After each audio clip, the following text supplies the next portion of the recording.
une de l'économie, voilà ce que nous pouvons lire. L'économie est donc un quotidien que vous retrouvez très souvent dans Presse à la Une.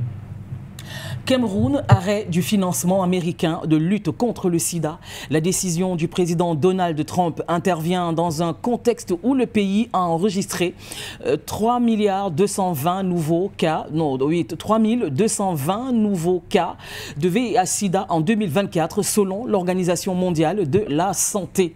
Cameroun-Turquie, la coopération économique au scanner. Marché financier, le nouveau règlement pour encadrer les opérations en zone CEMAC. Et on enchaîne rapidement avec la une de mutation Mbandjok et Nkoteng, émeute tragique. De violents affrontements entre des employés grévistes de la SOSUCAM et les forces de l'ordre ont fait un mort et des blessés hier. Rendez-vous donc en page 5. Selon ses avocats, le contre-amiral Fouda ne connaît pas Mbapou. Investiture SDF à la présidentielle, 50 millions pour défier Joshua aussi. L'Indépendant titre à sa une, affaire Mbapou.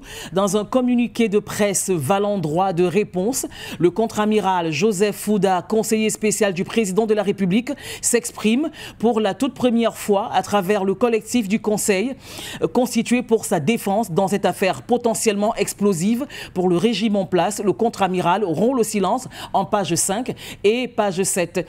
Une révolution pour les agents de la CNPS et le grand public. Les détails en page 4. Retour des bornes fontaines publiques. Rendez-vous en page 9. Tribalisme Mathurin-Bindois recadré. Le Messager nous invite à lire à sa une Mbandjok Nkoteng. Le Messager est donc revenu sur les tensions meurtrières des violents affrontements entre employés de la société sucrière du Cameroun, SOSUCAM, oui, qui revendiquent des mois de salaire et les forces de l'ordre ont fait un mort et des blessés hier. Le nouveau top management à l'épreuve d'une poudrière.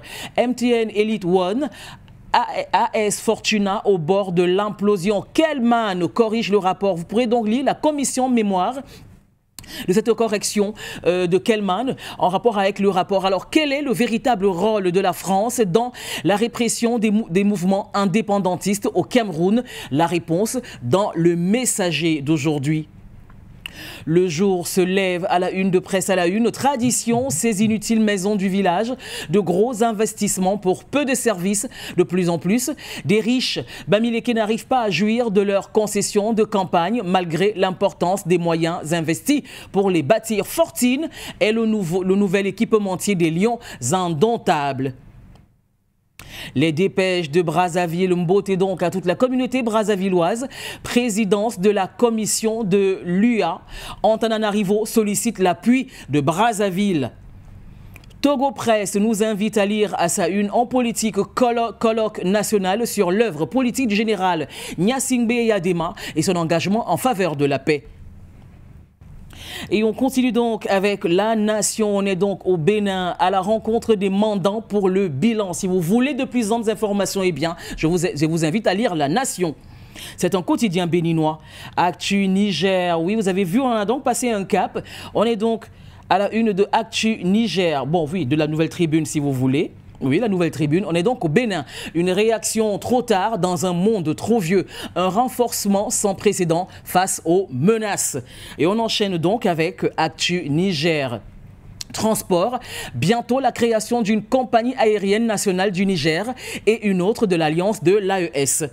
Sidouaya nous invite à lire à sa une Mercure Gabon, l'après Ali Bongo. Et on enchaîne avec Walf Nangadef, donc à toute la communauté sénégalaise. Essoufflement des opposants et activistes, PASTEF en roue libre. Hassan Samb, analyste politique, la demande sociale, la vraie opposition menace de lever de son immunité parlementaire. Amadouba dénonce une tentative d'élimination politique. On reste en Teranga avec le grand panel qui titrera sa une. Journée mondiale contre le cancer. Le président Faye promet de renforcer les moyens de lutte. Polémique sur l'indemnisation des victimes des manifestations. L'opinion publique divisée. Le public à sa une a donc titré entrevue Ousmane Sonko, Babacar Ngom, PASTEF, des dissonances ou des gouvernants à court de solutions. La question est donc posée dans le public, je veux dire.